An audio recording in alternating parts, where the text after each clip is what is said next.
Welcome into this Telstra virtual event. I'm Justin Cleveland, and today we're going to be talking about the design of your workspace and how it impacts your workforce. I'll introduce our guests in just a moment, but first a quick word on the Telstra virtual events platform.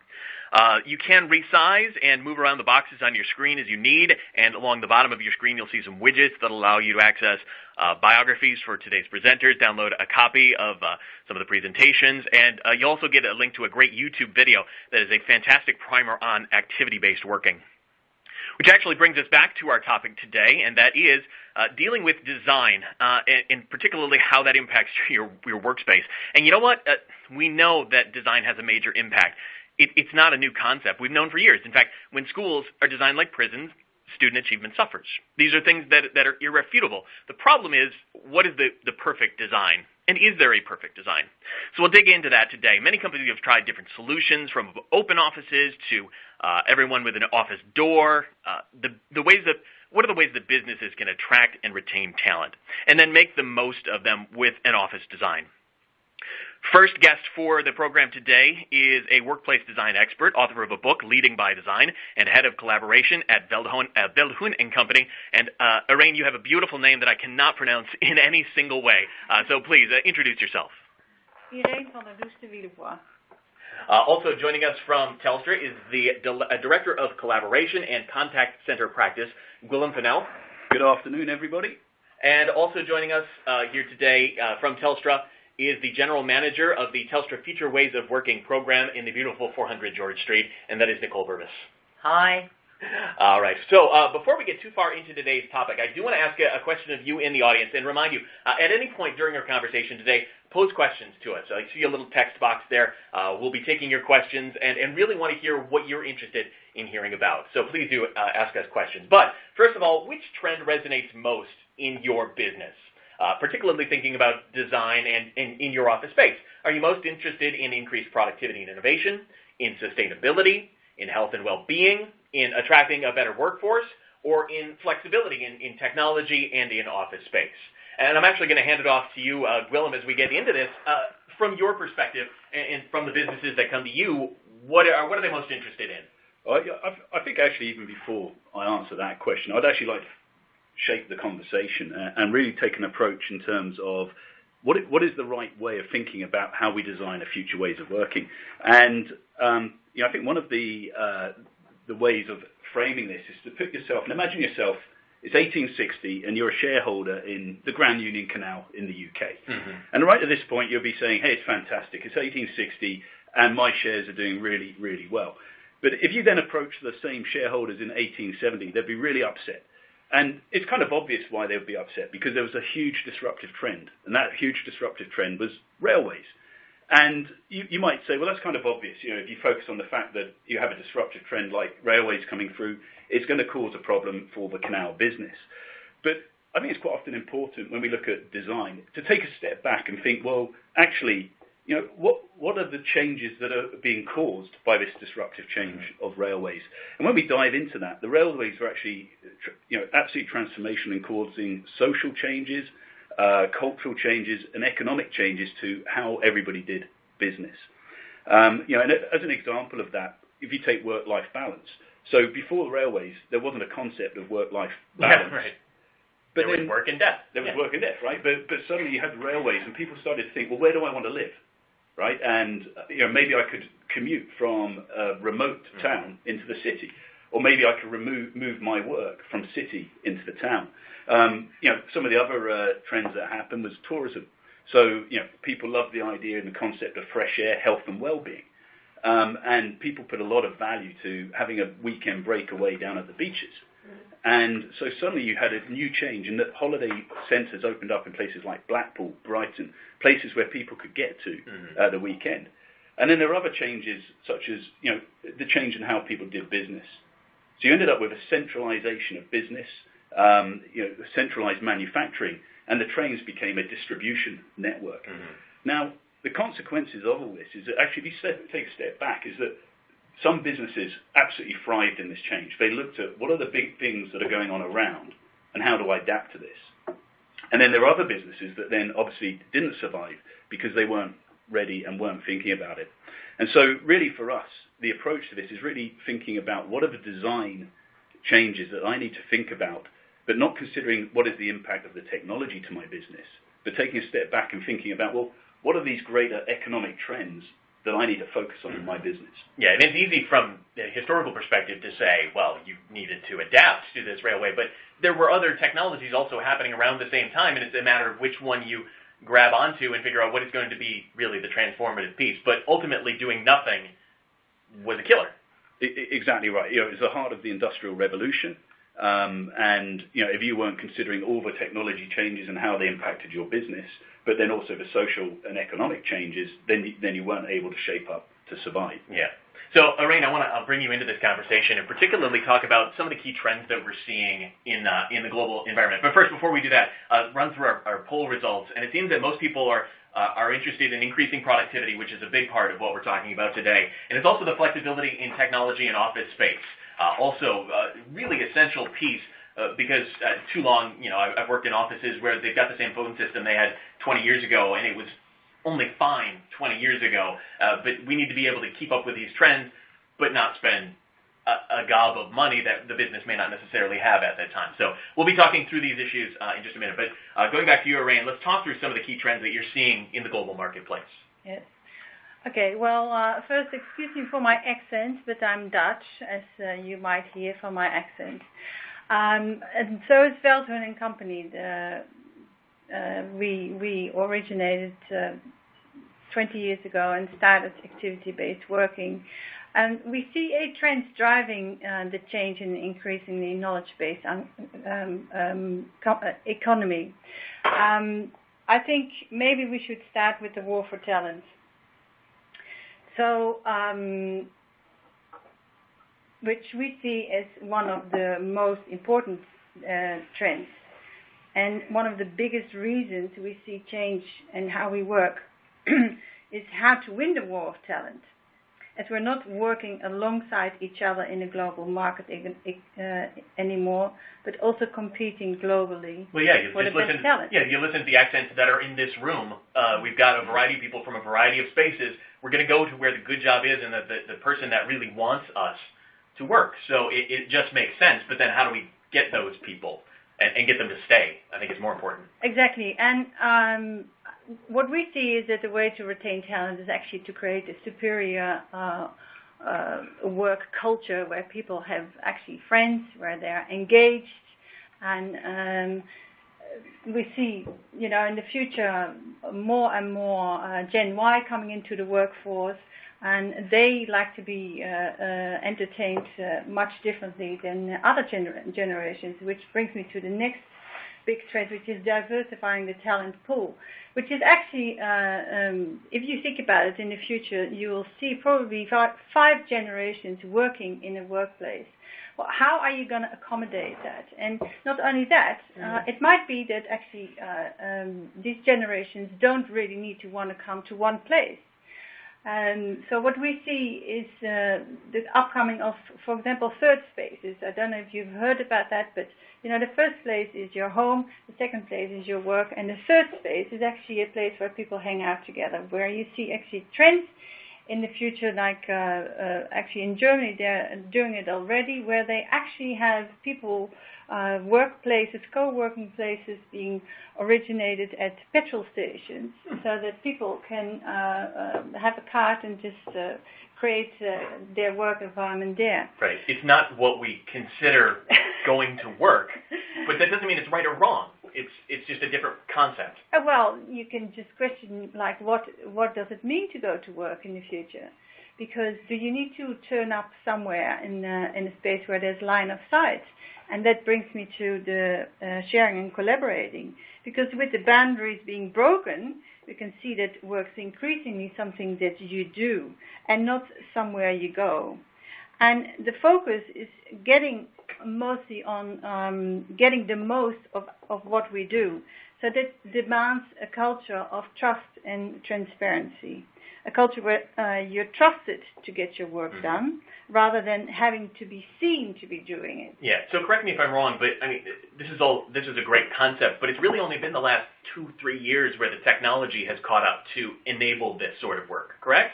No, actually, that is. I can understand that you from Telstra mentioned that, but actually 20 years ago when we started this concept for Interpol, that was long before the technology played a big part.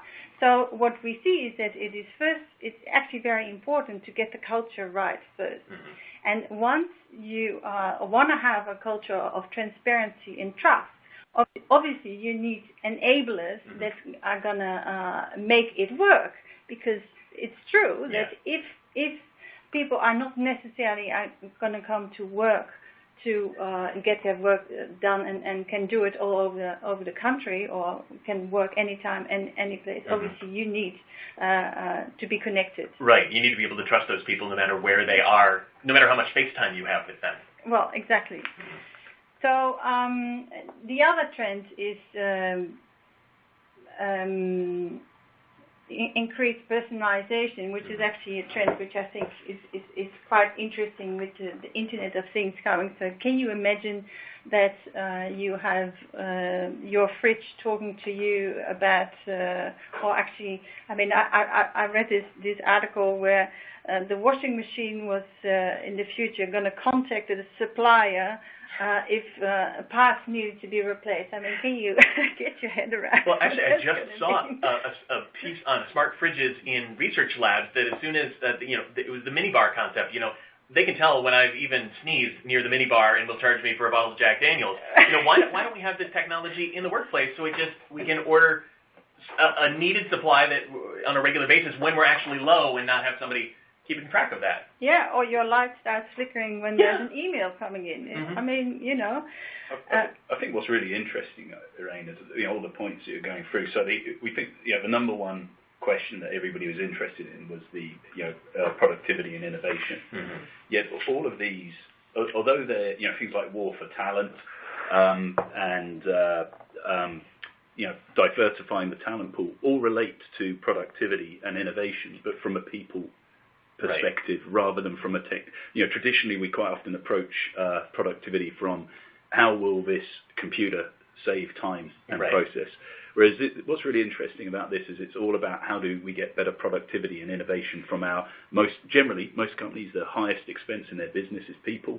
And this is about how do we tap that high expense area to get more productivity and innovation from that. Right, and then supporting those people too, not just making them happy at the time, but then continue to be happy so that they continue to be productive.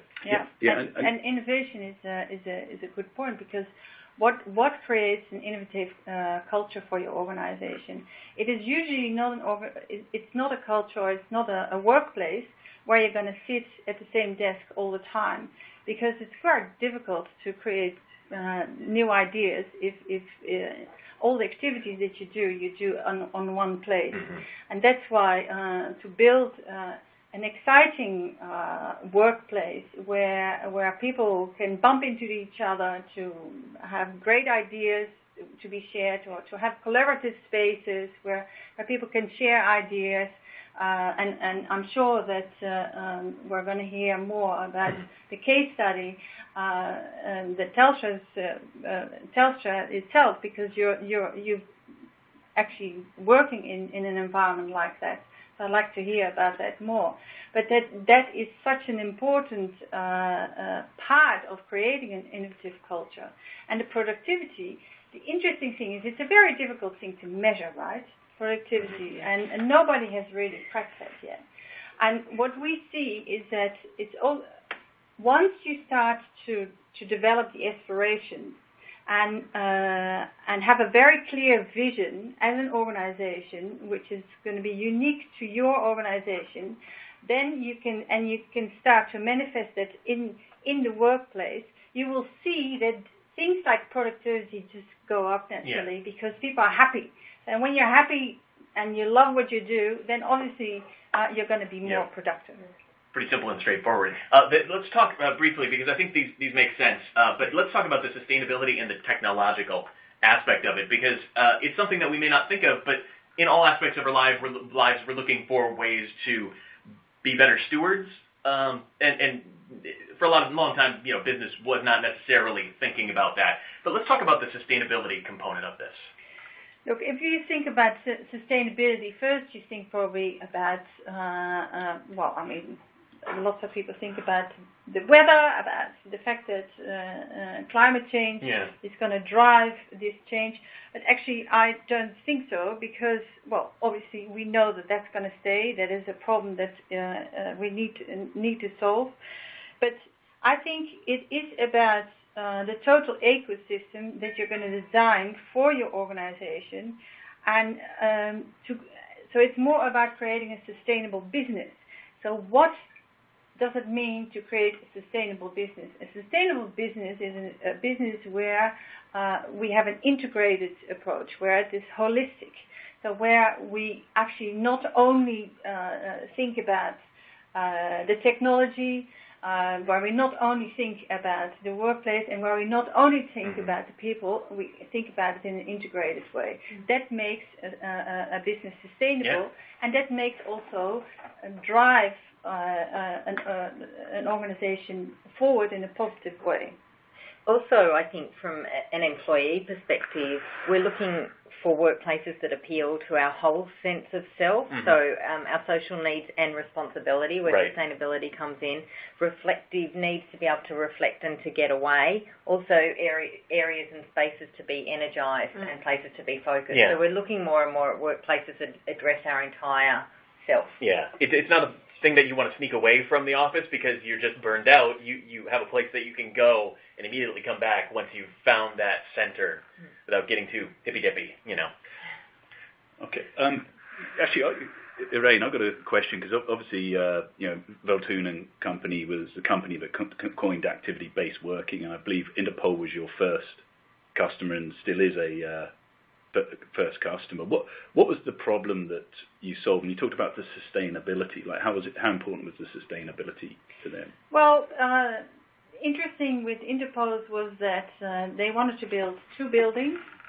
They came to us with the fact that they wanted to, there was the end of the lease came up. They had to house more people in the space. They thought that they needed 2 buildings, and after we had worked with them, they realized that they actually only needed to build 1 building. Well, I mean, if that's for sustainability, they saved a lot of money. So that was the main thing. The other thing that was happening with Interpol was that they really started with creating the aspirations for the organization, and one of the aspirations was actually trust, because as an insurance company they said, well, if we want to trust, if we want our customers to trust us, we have to do that internally first. Sure. So what they did was they created cards for people where they could get free food, no, not free, but where there were no cash registers in all their breakout areas, cafeteria areas, because they said, we trust that people will pay whatever it is that they need to pay. So the thing is, and that comes back to the whole concept of activity-based working. It is actually not so much about the physical space. The physical space is an outcome. It starts with the aspiration and the leadership team being on board to want to create something which is going to attract people, but also the aspirations that are going to be the milestones, so to speak, that are holding the space for the organization and each individual to grow into that organization. And yeah, interesting. So let's break into what exactly this means. Yeah, good question. Because I've been talking too much. So what does this really mean for you? Well, depending on the business drivers, organizations usually start to consider ABW because there is a clear sense of urgency. And this could be the change in their external environment. It could be a change in strategy. It could also be a need to strengthen the brand and respond to customer needs. or it could just be an expiring lease. Yeah. Now, so when you see that, if you integrate all these things, if you're very clear about your brand, so you know what you want to communicate to the world outside, you're very clear about your strategy, like what is it actually that I want to create in the future, and you have the culture right, then those three things should inform the workplace. Mm-hmm. And in the center, we believe that it all comes down to trust. And see, that's, I think, a little bit scary from a business perspective, particularly the strategy aspect, because we as businesses think of strategy in terms of the output of a product, but how do we get there? Well, we've always thought the traditional manufacturing means, the traditional hire smart people that'll do good work. But when you talk about strategy, it seems like you're talking about it at a deeper level than that.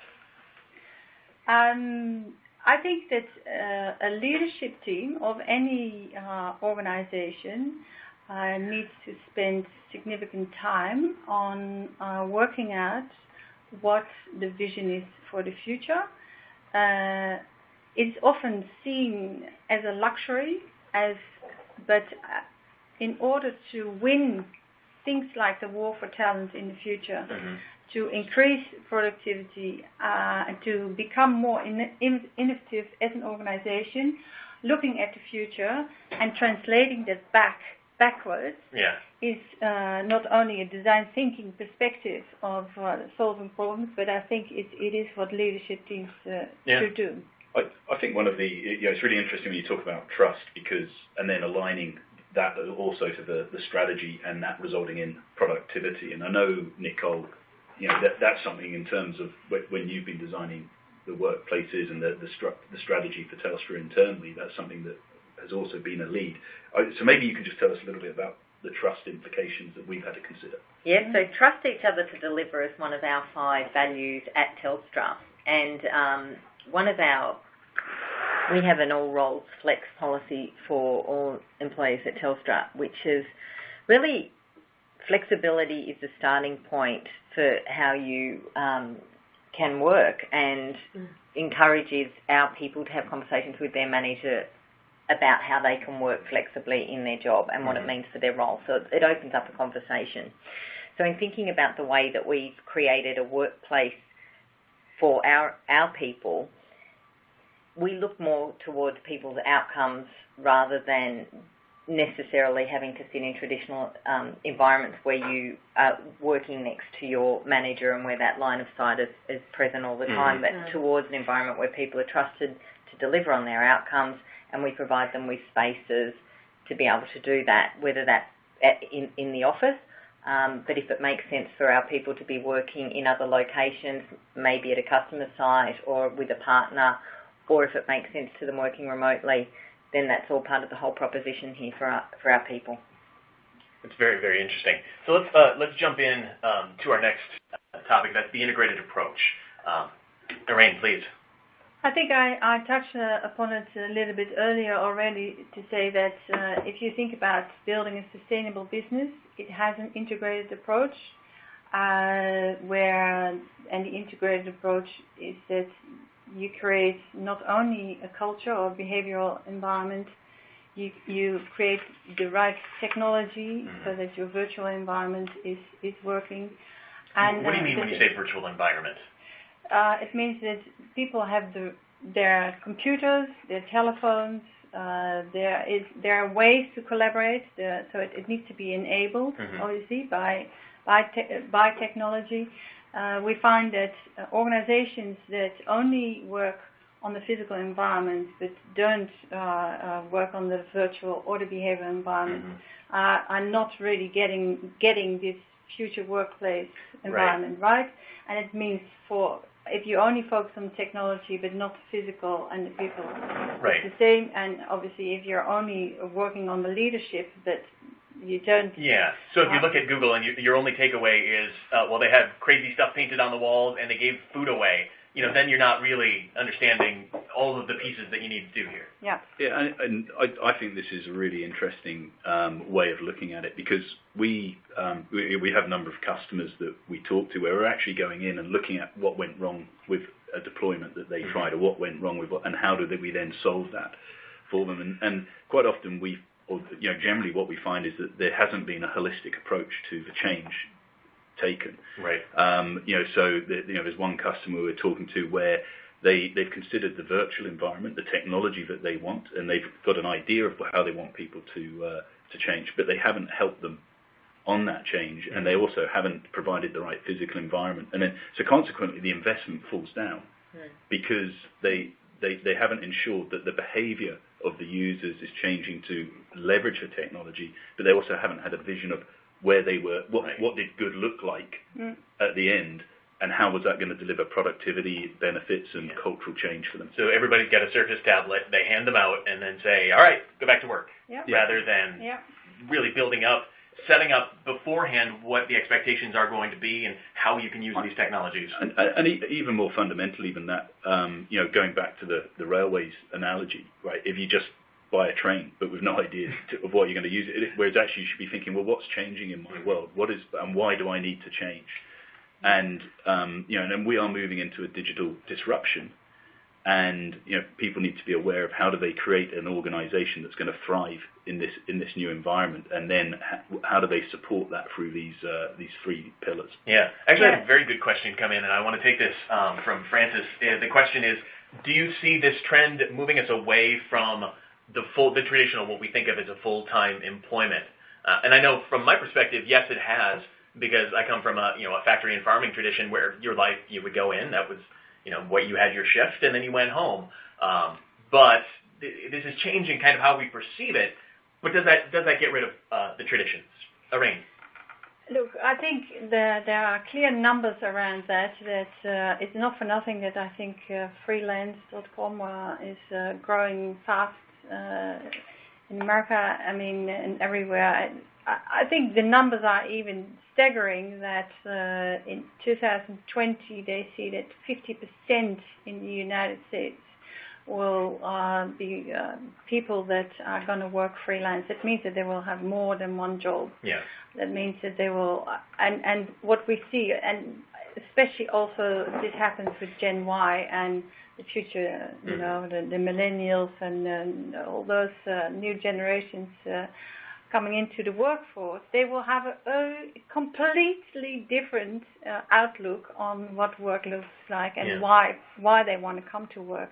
And that also, again, brings back, if you really want to attract all these generations, you need to make it really, you need to create top culture. Yeah. Actually, speaking from the American perspective, I think one of the reasons that we have clung so tightly to the traditional concept of work is because you needed that for your health insurance.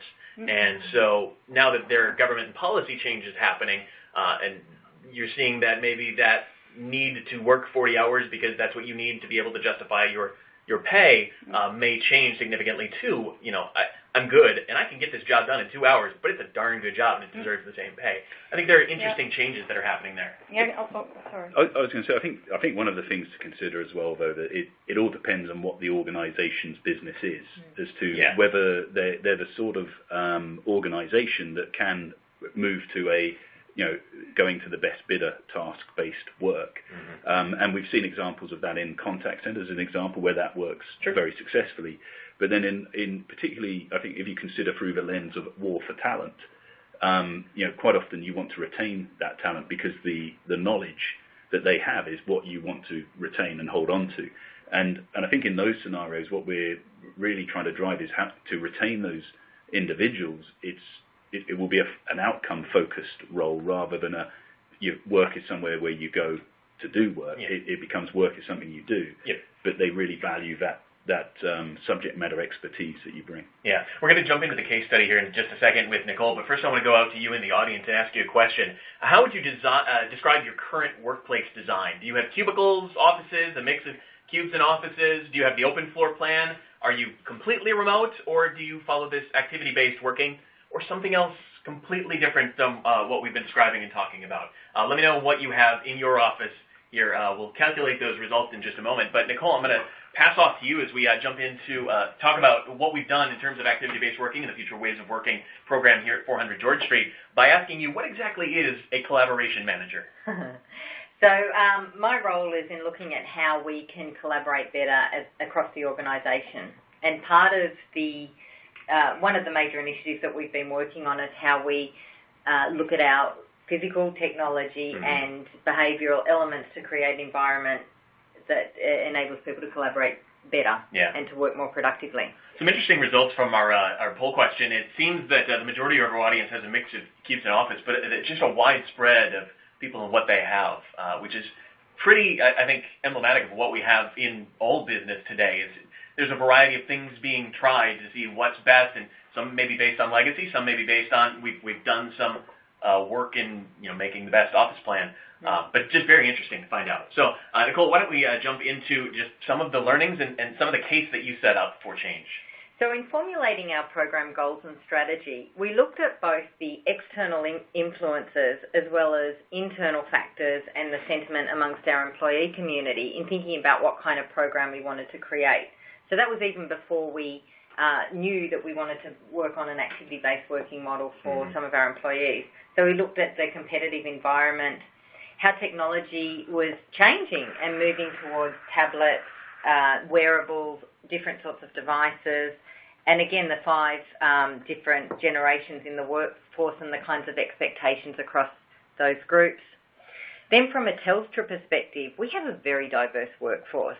We think of our employees, and you can see on the chart, we've got a diverse range of employees ranging from under 24s to over 55s with an average age of 41.6, meaning 41 years, around about 41 years old. But when we think about employees, it's not just the employee, the FTE or the permanent employee that comes to work every day. We think about the needs and how we can collaborate differently with our partners as well, our contractors, consultants, and even what opportunities we have to work with our customers together. So just thinking differently about the relationships that we have with each other and with our partners. Yeah, it's so much better being able to have the space to have a conversation with somebody that might otherwise be a difficult conversation, but if you can do it face-to-face, it alleviates a lot of tension. Or virtually. So as we think about the technology that we put in the workplace, we need to enable virtual connections with those same groups. And we need them to feel welcome, and that was part of what underpins the design. Without driving for 6 hours round trip, you'll be able to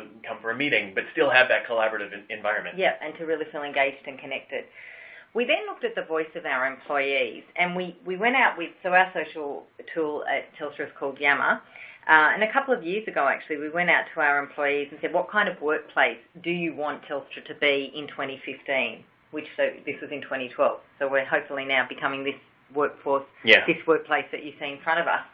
The larger words are the words that were more commonly used by our employees as they participated in the jam. We prompted a lot of different sorts of questions to our people over a 2-day period. We had literally thousands of people responding, and these are the kinds of words that helped us then think about what kind of a workplace, what kind of tools we wanted to put in place for our people. So you can see collaborative, flexible, trusted. Respectful is the one that is kind of surprising me. What do you think that means? I think there's a link, link back to empowerment and to being able to perhaps have boundaries, be able to do a great job, and to be respectful of each other's ability to do that. I think there is something in trust in that. Yeah, certainly. Absolutely.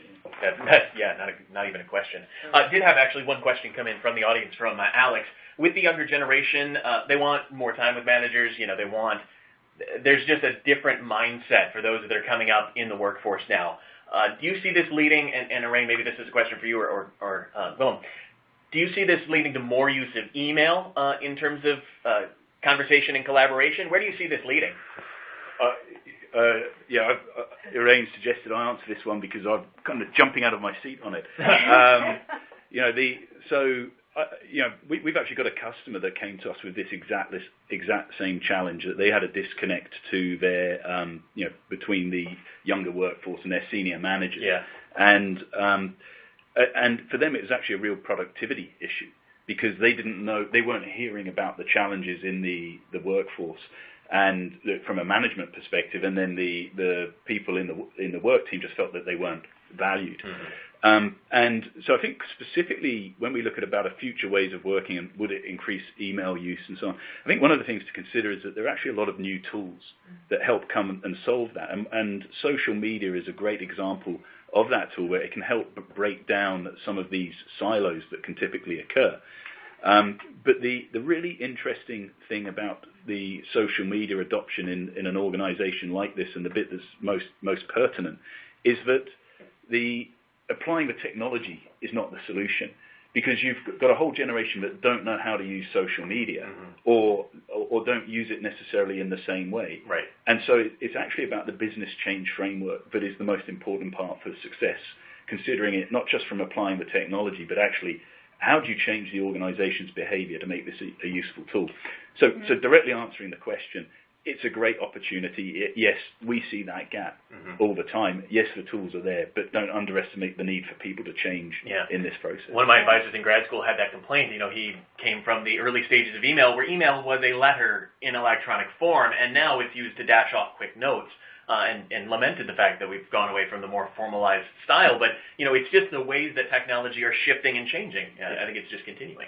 Can I just say, I have teenage kids, and email, I don't think they use email anymore. So I think the social media are going to be the way moving forward. And the shorter the message, the better. But I think, and that will remain, the face-to-face, being able to talk to people will still be very important. And I think also the great thing in a collaborative environment, especially where you are free to go and choose where you want to sit, is that actually the younger generation can just sit next to whoever they want to sit and have a chat, which can be scary sometimes for the managers and the executive team, but they're gonna want to know the answer to their question because they think that they're entitled to it, which is a very different it's mindset. A different mentality, as opposed to, and I've worked in many small companies where there was an open door policy, and if there was a problem, we just talked about it. And then coming to Telstra, where there are silos and there are chains of command, and it's just a very different experience, I think. That's going to be broken down by the fact that everyone is accessible through social means. And the trend is towards knowledge sharing being powerful. The peer support communities that we have where people are solving each other's problems is good for everybody. It's good for me to access the solution to my problem simply and easily through a social platform, but it's also great for people to feel a sense of helping others in solving those problems. So that's very powerful for us. In terms of the integration so we've talked about this, the integrated approach between people, workplace, and technology. But I do want to just make the point that we look at how we reimagine our work through the integration of these elements, not just looking at how we can do the same task but in electronic form, but reimagine our work with the integration of technology as well as workplace. So do you think, and this sounds like a loaded question, but I don't mean it to be, do you think we can go piecemeal, or it must be all done simultaneously?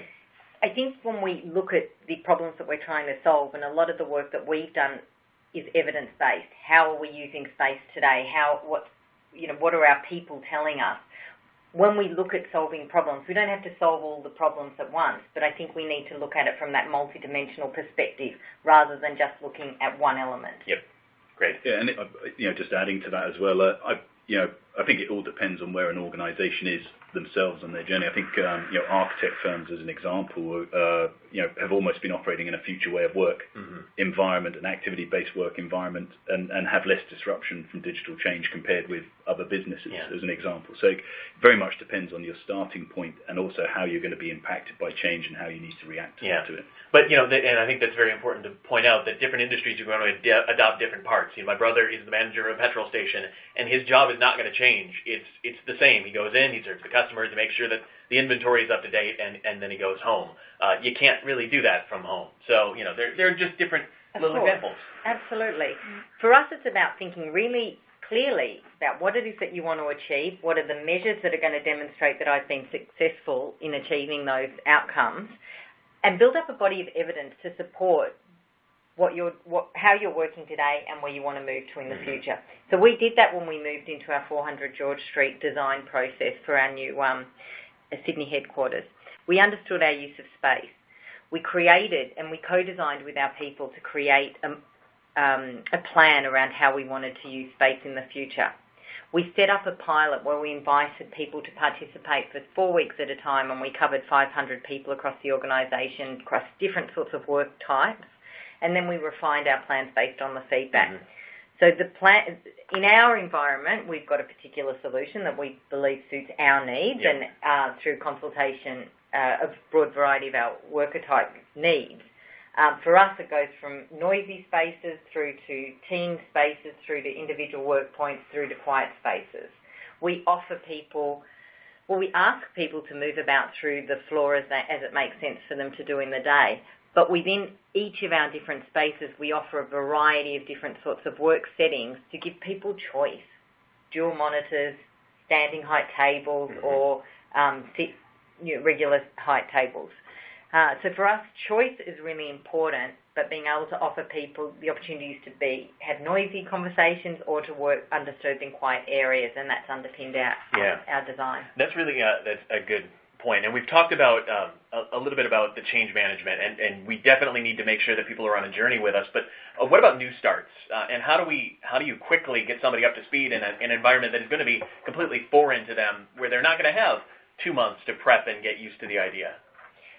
So a lot of people that are coming in have worked at other companies that have worked in future ways of working before. Which is useful. That can be useful. We also we have a network of change champions throughout the company. So we work sort of like a train-the-trainer approach, I suppose. We have change agents and super users within each of the teams who can support their new starters through that process. So that's how we do it. Useful. Yeah. Before, Rain, we'll get to jump in there in just a second, but another question for you in the audience. So what is the biggest challenge that you would see in implementing activity-based working in your workforce? Is it the cost factor? And let's be honest, there are costs associated with no matter the level of change you're doing. Is it the workforce change management? Is it dealing with the people? Is it that there's just no good time to start this? Because you do need to set aside the time to actually get this started, or you just don't believe it's right for your industry. For example, they worry you work in a petrol station, for example, which is how I got. We've all done those jobs where that you work on a farm, nothing is going to change for you. You're not going to be able to milk the cows remotely, though that would be very nice at 4:30 in the morning.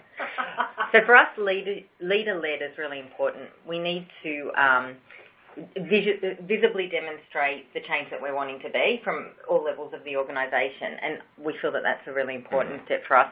We also think it's really important to be bold and plan for success. So set up your plans. Don't dilute the plans that you have for the work that you want to do. Be brave and be bold and plan for success, and give people variety. I think also, obviously, the change program pre and post any change activities is really important. So get people ready, but actually support them after you've made the change. Yep.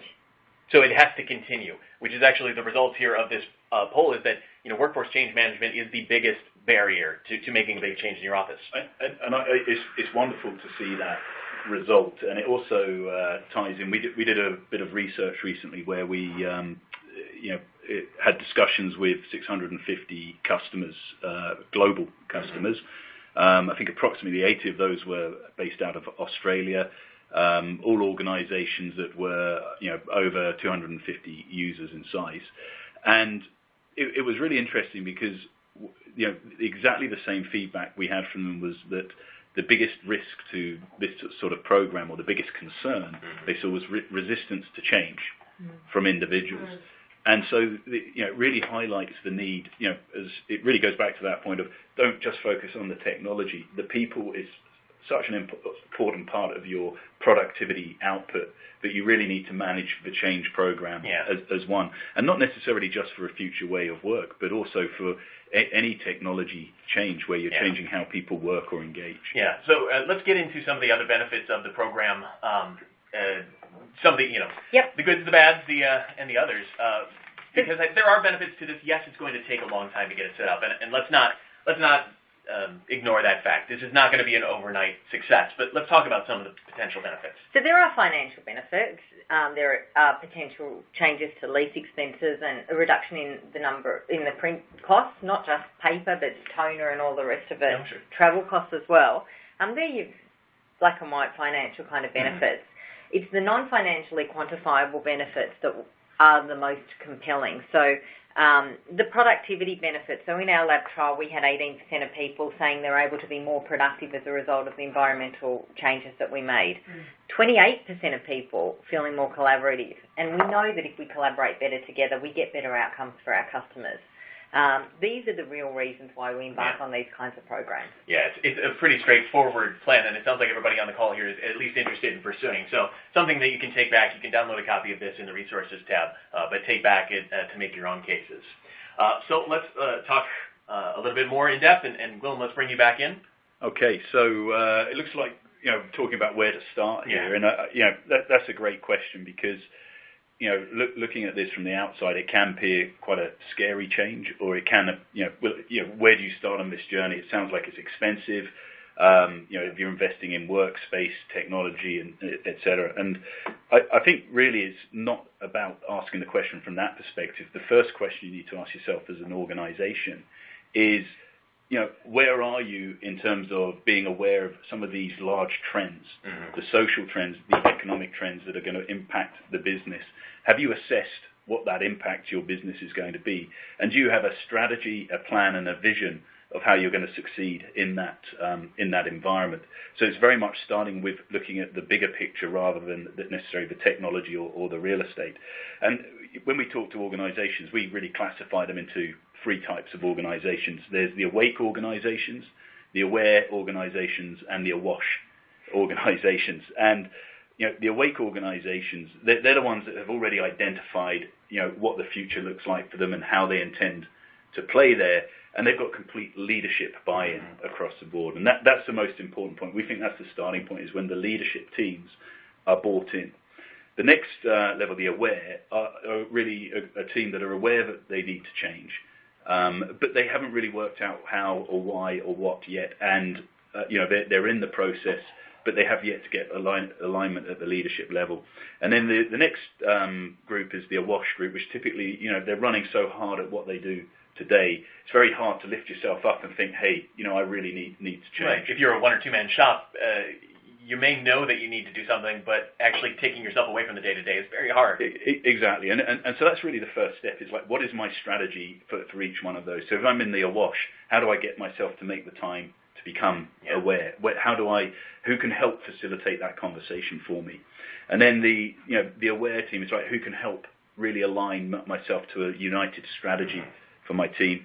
And then really with the awake group, where they've identified a strategy, it's really then moving into the next steps about how do I align all the levers that I can pull to execute on this strategy, and what are the right ones. So if I'm focusing on the productivity of my people, how do I rethink how I work around that?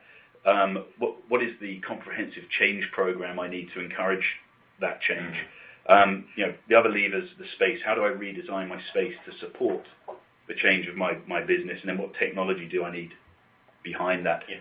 It's then very much, as we said, it's a comprehensive change program taking into account the people. But one of the key things as well that we found was really important for, as a group, all of us, when we're talking through this, is really having a clear goal of how you're going to measure success at the end, and also having a really clear picture of what are the potential impediments that I need to measure on the way through to make sure I can adapt and overcome those and be successful.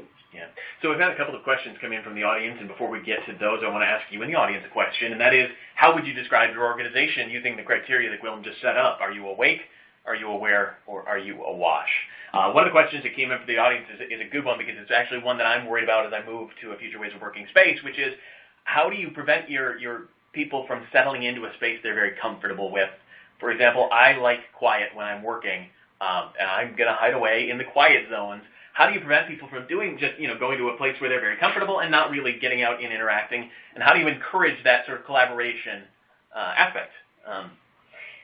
Nicole, you've been dealing with this day-to-day for the last few months. We absolutely have. Our environment's very open, so people have a great line of sight across the floor, and to be able to find each other visually or through our tools. So I just want to make that point firstly. We ask people and we recommend that people move about into the different areas as it makes sense for the work that they need to do. And we expect and we see a lot of people moving about during the day. If your work, and we really talk a lot about what is the nature of your work, if your work requires you to be sitting, and if you can perform your best work sitting in a quiet zone for a longer period of time, there's no problem with that. What we discourage is people leaving their gear at a desk and then going away for 5 hours worth of meetings, because then that desk is unavailable for others to use. We want to push people beyond their typical comfort zone where everything's around them in the one point for everything that they need to do, because that's not how we live our lives at home. But we do encourage people to find the best spot that helps them be as productive as they can be and do their best work. Yeah. From the design aspect, are there ways that we can encourage people to move about? I don't understand your question. From as you're looking with, from perhaps it's a change management aspect, maybe it's from the physical design of the office. Are there ways that we can encourage our workforce to deal with each other? Absolutely, and that depends what we see, and that we create a different. Every organization creates a different set of principles, so to speak, that everybody within the organization gets familiar to once they move to a different way of working. So it's not so much the rules, but you set up, you make sure that it is going to be clear to everyone that whether you can stay, whether you can't stay, and not so much that people push people away. You're not being chased out with a broom. Yeah, and I mean, and obviously that takes time. So I think what was asked before, I think there is a great the functionality of each workplace for each organization is going to be unique. So the way that that Telstra has done it is unique based on the functionality, and that's why. Once you measure throughout, once you start measuring before you start moving into a new workplace, what the requirements are and what the needs are, then you create workplaces that are going to accommodate and enable those requirements. And once you start moving in, you will create a culture or a system where people will understand what to do. So the communication becomes very different in a new environment. Yeah. How are you? And that's something that you decide upon. But the good thing is that it creates so much freedom for each employee to say, like, oh, so how do we want to communicate in this new environment? Which is sometimes scary because there's a lot of responsibility given to each individual. And that's actually a question that just came in that I think is a very important one, is how do we balance out empowering employees with respecting the chain of command, because we ultimately want people out there making good decisions, but we want them aligned to the business needs and not making a bad decision that can bring a business down. Willem, you look like you don't want to take this, but want to take it. Well, I think it's a great question, and I don't think that number one, the answer will be different again for every business, which you hear over and over again, so I apologize for a stuck record. But the reason I say that is that there is an organization in China, and right now I cannot access the file in my head with the name of the organization, but they actually operate a system where there are no managers, and they work purely off values and value-based decisions. That's scary. which sounds scary, but it is working for them and their model. Other organizations might be starting from a hierarchy of management and control. And so, again, it really relates to your starting point. But I think... and just quickly, when we get back to the integrated approach, it are the aspirations that are going to drive these kind of things. And actually, one of the things that we haven't dived into, and it's also some of these decisions relate to the brand as well. What sort of organisation are you? So I think the opportunity for organisations is what are the things that are quick wins, where I can start empowering my employees, and know I'm taking a step in the right direction. And interesting, Telstra's had a very good run at that in terms of travel delegation and all roles flex, where they're empowering employees to make their own decisions. And the expense policy too. We've really simplified a lot of our processes and policies to rethink and reimagine the way that we're working to help people be more productive. And honestly, you don't want somebody spending half of their day on paperwork that's just part of something they did a while ago instead of actually being productive moving forward. Which makes a lot of sense, and it's very easy to say, but in practice it's actually a lot more difficult. We just do have a couple of minutes left, but I have a couple of other questions coming in from the audience. One dealing with video, and here in Telstra I'm fortunate to be on a video phone, but I'm actually annoyed when I call somebody in Telstra who's not on a video phone and I cannot actually see them. Is video widely adopted, and what's the process for that? Take us through. So we have video through our soft phones that we can use on our laptops, so people can use video. We know video is a more engaging form of communications. People can use that when they're in the office or remotely. As we're refurbishing our new 400 George Street building, there's a video conferencing unit in every room with a door. So video is a massive priority for us because of the nature of our workforce, how distributed we are, and how we want to engage with our people and partners. Interesting.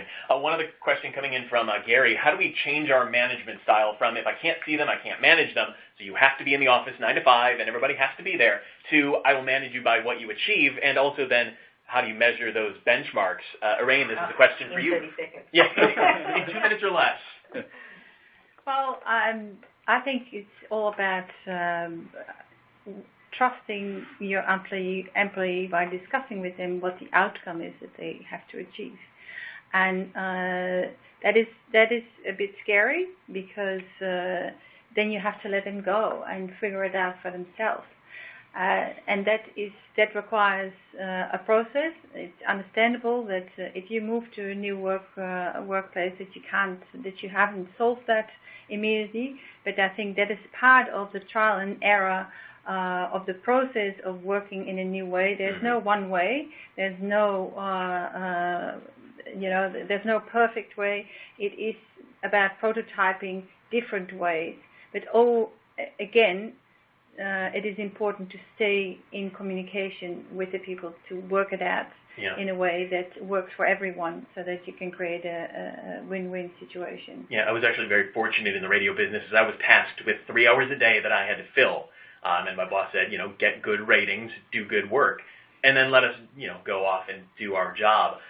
Doesn't mean we always made the right decision, doesn't mean we always made the best product, but we were empowered to do that, and we took ownership of that time slot. Yeah. So ultimately, when the ratings come in, we either did good or bad, and it's all incumbent on us. And I think it is going to be hard for a lot of people to relinquish the control, but I think ultimately it's going to get your employees more engaged. Yes, and I think it depends a lot, obviously, the level of how that works to the maturity of the organization and the maturity of the manager and the employees. Yeah. And that is work in progress, and it is for everyone different. Well, I want to thank all of my guests here today for joining us. You can learn more about them in the resource or in the biography tab here on the page. Thank you for taking a few minutes and talking with us here on this Telstra virtual event. We hope you've enjoyed it. There are resources available for you to download, and if you hold on just a minute, there'll be a survey that'll pop up for you as well. Let us know how we did, what you think, and what you think we could do in the future. Thank you all for taking a few minutes and joining us. I'm Justin Cleveland, and this has been Telstra Virtual Events.